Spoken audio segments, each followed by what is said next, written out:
Hora do esporte, vamos lá, João Vanderlei, trazendo aí destaques da Série B com a classificação depois de mais uma rodada, né? Isso mesmo, bom dia de novamente a vocês. Bem-vindo de volta, Márcio. Obrigado, João. Depois das férias desfrutadas. Isso. A gente vai dar uma olhada na classificação da Série B, porque a gente vai chamar atenção para uma coisa chamada competitividade e equilíbrio. Olha só a diferença do quarto colocado, que é a Chapecoense, que inclusive ultrapassou o Remo com a vitória sobre o América Mineiro ontem, para o primeiro time dentro da zona do rebaixamento, que é a Ferroviária, né? São 8 pontos de diferença. É uma distância muito curta e poucos campeonatos têm essa característica, né, de ter um equilíbrio dos times que estão brigando lá em cima, também dos times que estão brigando lá na parte de baixo. A melhor notícia é para o torcedor do Paysandu, né? A gente está vendo o Paysandu fora da zona do rebaixamento e aconteceu uma combinação, inclusive, improvável, né, para o Paysandu aparecer lá. O Remo está em quinto agora com 26, ainda perto da zona do acesso, mas a gente começa, inclusive, falando do Paysandu, meus amigos, porque a principal música, tema do Paysandu, ela tem um trecho que é bastante famoso, né? Que vira e mexe, está na boca do torcedor. Quando perde é por descuido, mas depois vem a virada. E se o Papão vacilou empatando em casa contra o Atlético Goianiense, contra o Coritiba, conseguiu um resultado histórico. Vamos ver como é que foi a grande vitória do Paysandu, a goleada em cima do Coxa. A noite do último sábado foi uma daquelas que o torcedor nunca mais vai esquecer. 1, 2, 3, 4, 5. Nem mesmo o bicolor mais otimista esperava por isso. Uma goleada para ficar marcada na história. E olha que antes da bola rolar, o cenário era totalmente favorável aos donos da casa. Afinal, estavam invictos em Curitiba 9 partidas. Eram líderes do campeonato e ainda contavam com o apoio de 24 mil torcedores na arquibancada. E com confiança, o Coxa se lançou. Logo aos 3 minutos, Josué perdeu de cara. Sorte que a posição irregular foi marcada no início do lance. Na jogada seguinte, Della Torre até colocou a bola na rede. Mas a bandeira novamente salvou o Papão quando marcou a posição irregular de Yuri Castilho na assistência. O início bicolor era preocupante e ficou ainda mais quando o Maurício Antônio colocou a mão na bola. Pior foi quando, na cobrança de Josué, a bola desviou justamente em Maurício Antônio para tirar Gabriel Mesquita do lance. 1-0 Coxa.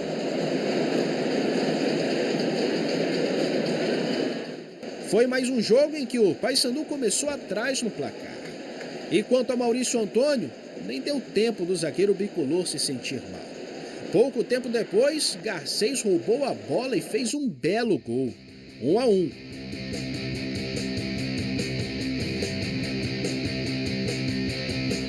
Três minutos depois, a virada. Diogo Oliveira simplesmente decolou e deixou o goleiro sem ação. 2-1 Paysandu. Precisando responder, o Coritiba não parou de atacar. Della Torre finalizou mal. Depois, Gabriel Mesquita fez grande defesa no chute de Ronier. Apesar da pressão, o Paysandu não se abalou. Diogo Oliveira apareceu novamente na bola parada. Mais uma cabeçada certeira. 3-1.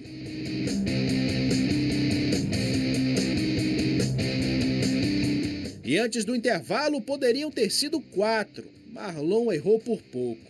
No segundo tempo, o Coxa precisava de um gol no início. Logo aos 8 minutos, Anderson Leite errou o corte, deu um presente para a equipe paranaense. Na marca do pênalti, Josué bateu com qualidade e diminuiu. Porém, aos 21 minutos, o pênalti foi marcado a favor do Paysandu. Novijo cabeceou e a bola explodiu no braço de Bruno Melo. Na hora da cobrança, Marlon não deu chance para Morisco. 4-2. Desesperado, o Coxa se abriu. Só que o Paysandu ainda tinha mais uma surpresa. Um contra-ataque matador. Com o campo livre, Garcês fez uma jogada especial. Driblou e finalizou para fechar o placar de uma vitória histórica. 5-2 Paysandu. Foi a primeira vitória bicolor na história dentro do Couto Pereira. Se antes da partida conseguir um ponto já seria um grande resultado, fazer 5 gols e vencer o vice-líder do campeonato fora de casa é algo muito melhor do que se imaginava. A gente, graças a Deus, hoje conseguiu vencer aqui o principal do Curitiba, um jogo difícil, poucas equipes vão vir aqui ganhar, então a gente valoriza esses 3 pontos, que pouca gente vai vir aqui vencer como ninguém venceu até agora. Então a gente valorizar esses pontos, mas para valorizar a gente tem que fazer outro grande jogo em Manaus, respeitando a equipe do Amazonas e tendo humildade para brigar pela vitória lá.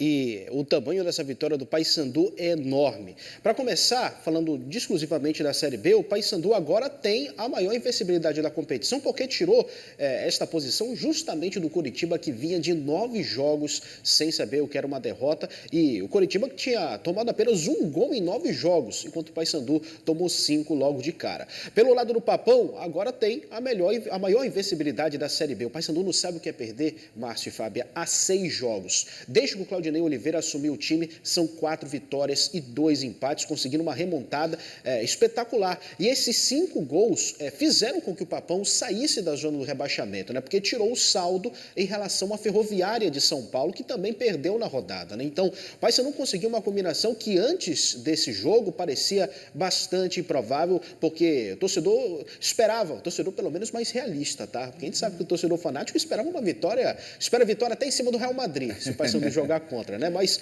para o torcedor realista, o Paysandu estava calculando no máximo um empate nesse jogo, que já seria espetacular. O empate seria ótimo, com certeza, como você comentou. Mas assim, se fosse um empate, continuaria na zona. Isso. E se não tivesse vencido, tivesse perdido, estaria na lanterna. Olha só como essa vitória foi importante, né, João? E antes da gente exibir a matéria, eu citei o jogo contra o Atlético Goianiense. Por quê? Porque o Paysandu estava jogando em casa, estava embalado e conseguiu empatar contra o Atlético, que era um time ali de meio de tabela, né? Sim. Na teoria, perdeu pontos em casa. E conseguiu se recuperar desse resultado, vencendo fora o Curitiba, e tem totais condições de vencer o Amazonas. Porque no cálculo desses 2 jogos fora de casa que o Paysandu tem na Série B, está previsto uma vitória pelo menos sobre o Amazonas, né? O Amazonas se meteu 3 nessa rodada em cima do Botafogo de São Paulo. Até ajudou o Paysandu, né? Porque se o Botafogo tivesse pontuado, o Paysandu voltaria para a zona, né? Foi mais uma das combinações que fez o Paysandu sair da zona do rebaixamento, né?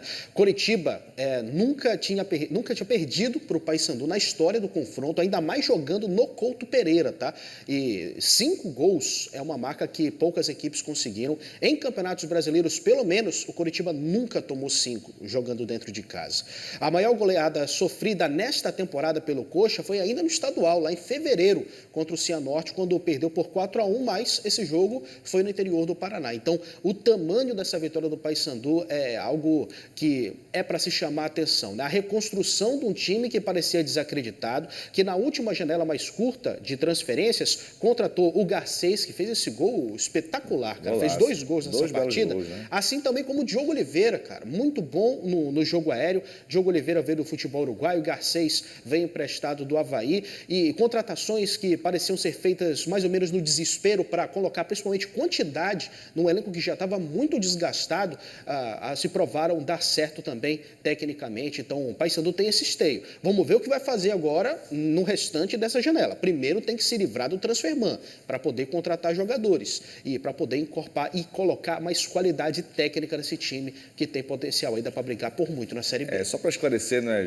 João, o transferban, para quem não é tanto do esporte, né, é aquele impedimento de fazer novas contratações. Isso, porque é o seguinte, o Paysandu está devendo o time do Torrense de Portugal. Né? O Paysandu contratou um jogador chamado Keffel, ainda no ano passado. O jogador jogou apenas 45 minutos contra o Santos e teve muitos problemas de lesões.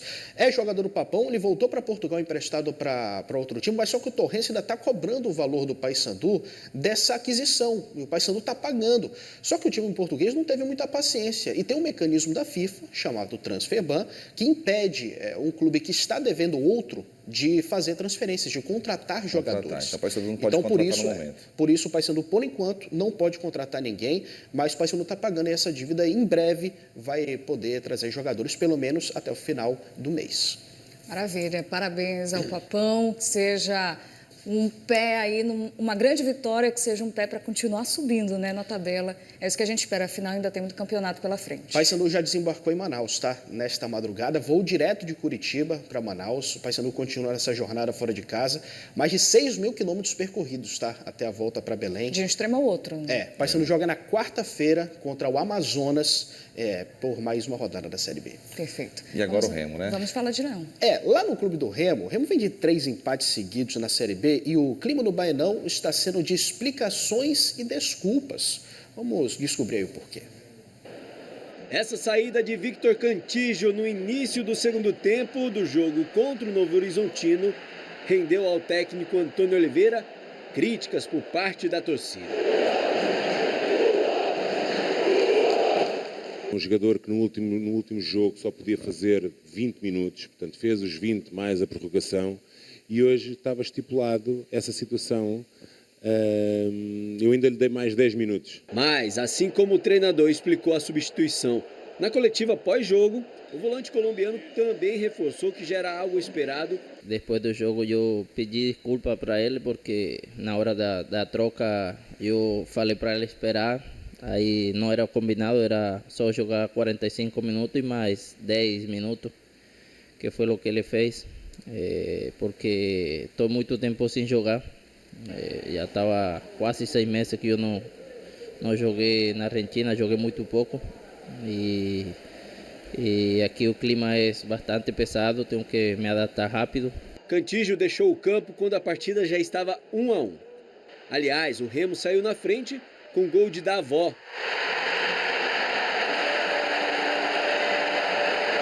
Teve chance de ampliar o placar,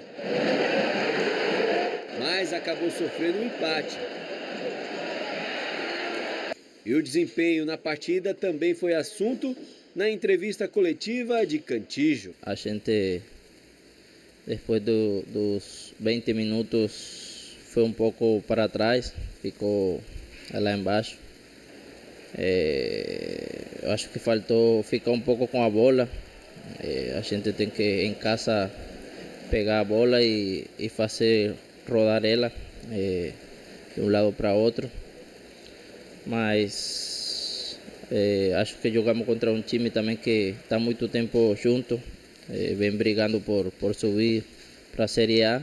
O empate com o Novo Horizontino aumentou para 3 jogos consecutivos que o Remo não sabe o que é vencer como mandante nessa Série B. E para deixar esse dado negativo para trás, os azulinos já iniciaram a preparação para encarar o Avaí na próxima quinta-feira em mais um duelo direto na briga pelo acesso à Série A. A gente em casa não pode deixar passar mais pontos, a gente tem que começar a ganhar o jogo dentro de casa.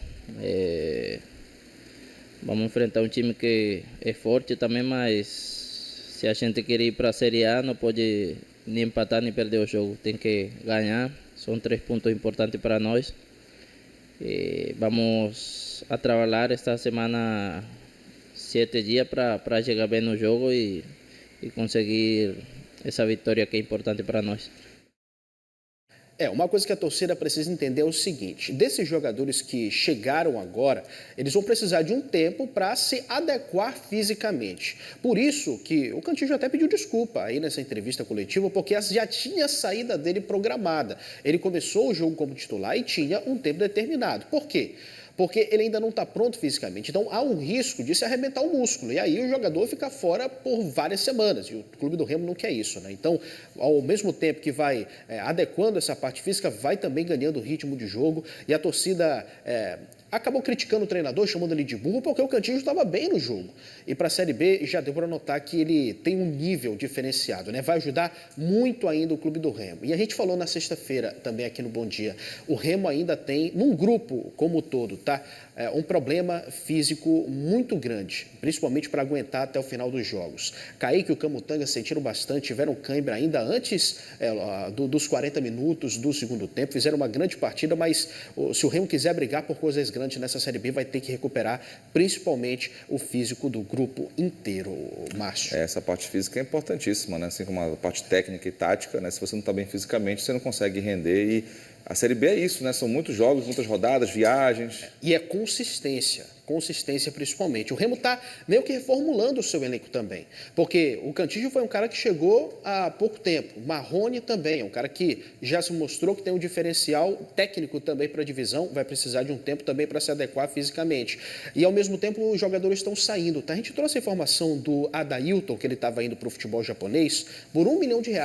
E foi uma negociação que para o clube do Remo ficou espetacular, porque hoje em dia você tirar R$1 milhão de um outro clube por um jogador de 34 anos é algo que chama realmente atenção. E a gente já sabe qual é o clube que o Adailton vai. Ele joga no Yokohama FC do Japão, tá? Adailton voltando para o futebol japonês, onde a gente tem muita história. Em mais de 10 anos ele marcou mais de 100 gols no futebol japonês. Então o Adailton, um cara que no clube do Remo variava, né, entre titular e reserva.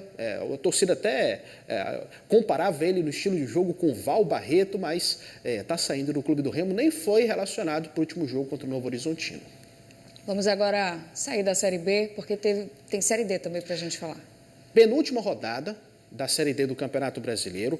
Tuna e Águia entraram em campo pela 13ª rodada. O Azulão, num confronto crucial pela classificação, goleou o Independência lá em Marabá. Já Tuna, garantida para a próxima fase, perdeu para o Trem. Vamos ver os gols. A já classificada Tuna foi até Macapá enfrentar o Trem no Zerão. E o time da casa abriu o placar. Depois de uma tabelinha marota, Jonas fez 1-0. Já no segundo tempo, a Lusa reagiu. George recebeu esse passe na medida e deixou tudo igual, 1-1. Mas nos acréscimos, Aleilson matou o jogo, 2-1 pro Trem. Agora vamos para Marabá. Lá teve chuva de gols, tudo no segundo tempo. Primeiro, o GTA foi derrubado na área. Juizão marcou pênalti pro Azulão. O próprio GTA foi para a cobrança e fez 1-0. Depois, Thalisson deixou Romarinho na cara do gol, 2-0 para o Águia. Aí o Independência foi para cima. Juan caiu dentro da área. O árbitro marcou o pênalti. Juan cobrou e diminuiu para o time acreano, 2-1. Aí, meus amigos, apareceu ele, Debu. O cara tava inspirado. Se liga na cobrança de falta do atacante do Azulão. E aí, te lembrou alguém? Roda aí pra refrescar tua memória. Atenção, Ronaldinho bateu! Gol! O bruxo deve ter gostado, hein? Tá achando que foi só esse gol que o Debu marcou? Olha de onde ele fez o quarto do Azulão marabaense. Te falei que ele tava inspirado. Final, Águia 4, Independência 1. Acho que o Bruxo gostou mesmo. Belo gol do Debu. E o Águia conseguiu uma goleada no momento crucial do campeonato. Por quê? Vamos ver na classificação agora, aqui no telão, a classificação do grupo A1 da Série D do Campeonato Brasileiro, que coloca pra gente... A Tuna Luso aparecendo na segunda colocação com 24 pontos, a Tuna que inclusive perdeu a chance de permanecer como líder. E para a Tuna, quanto mais pontos fizer, melhor na hora do mata-mata, porque vai ter o momento de jogar em casa sempre a segunda partida. Mas o Águia vai para a última rodada dentro da zona de classificação, tá? Inclusive esse resultado da Tuna trouxe o Trem de volta para a briga, tá? Então essa última rodada vai ser bastante interessante de se acompanhar. O Manaus está em terceiro com 20, a diferença entre o Independência até o Manaus é de apenas 2 pontos, então ainda tem muita coisa ainda para se decidir nessa Série D do Campeonato Brasileiro e vamos esperar para ver o que vai rolar. A nota triste quanto ao jogo da Tuna, principalmente, fica por conta do Meia Paranhos. Ele acabou sofrendo um cartão amarelo, né? Ele ficou tão com raiva que ele acabou agredindo o árbitro. Eu vi a imagem, então vai render um problemaço aí para o Paranhos, jogador da Tuna. Vamos ver também como o clube vai fazer para discipliná-lo, porque isso realmente não é coisa que se faça. Já tinha sido punido, né? E aí a reação dele foi realmente destemperada, infelizmente, né? É isso, João. Daqui a pouco você volta comentando mais do nosso futebol? Tamo junto. Até. Beleza. Obrigado. Valeu, João. Obrigado.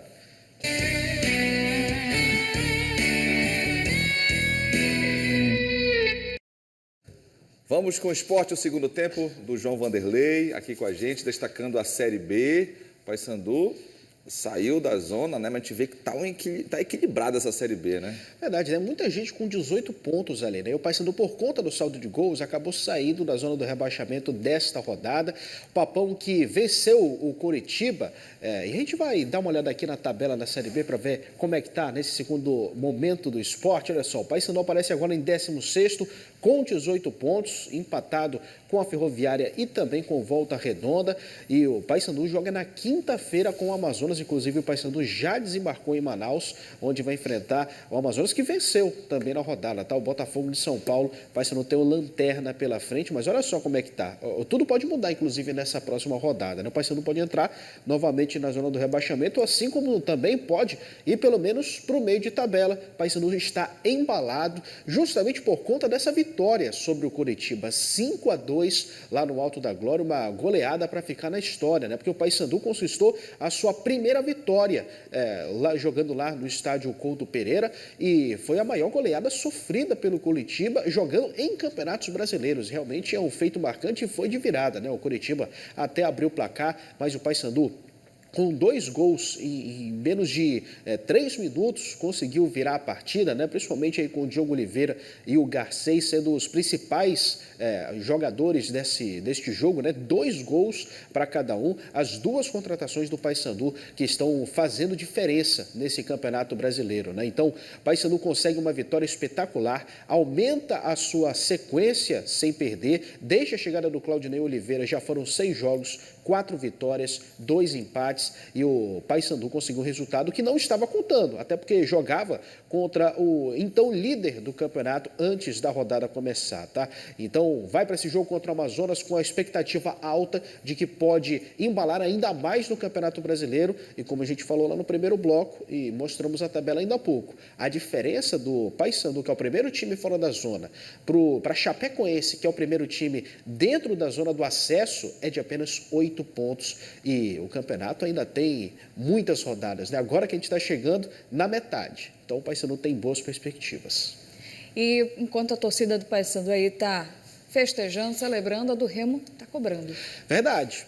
O Remo só tem uma derrota em casa, né? Inclusive, foi para o Paysandu. A gente tem imagem do treinamento do clube do Remo, inclusive neste final de semana. O Remo que joga na quinta-feira contra o Avaí, e vai ser mais uma oportunidade para o Leão vencer em casa. Algo que não acontece há um mês. O Remo, inclusive, tem uma das melhores campanhas jogando como mandante, né? O terceiro melhor mandante desta Série B do Campeonato Brasileiro. Dos 26 pontos que o Remo tem na competição, 18 foram conquistados em casa. Então, Remo se reconstruindo com novos jogadores, muitas contratações foram feitas e aos poucos eles estão sendo colocados em campo pelo técnico Antônio Oliveira, que inclusive recebeu um pedido de desculpas, né, do volante Cantígio depois da partida da última semana, justamente por conta de pedir para ficar em campo um pouco mais de tempo, né? O Cantígio e outros jogadores do clube do Remo ainda não estão preparados, não estão 100% fisicamente. E se você fugir um pouco do planejamento, há um risco de lesão e de se perder atletas por mais semanas, né? Então teve esse pedido de desculpa aí durante a semana. Remo, repito, joga na quinta-feira contra o Avaí, oportunidade para vencer em casa novamente, algo que não acontece há um mês.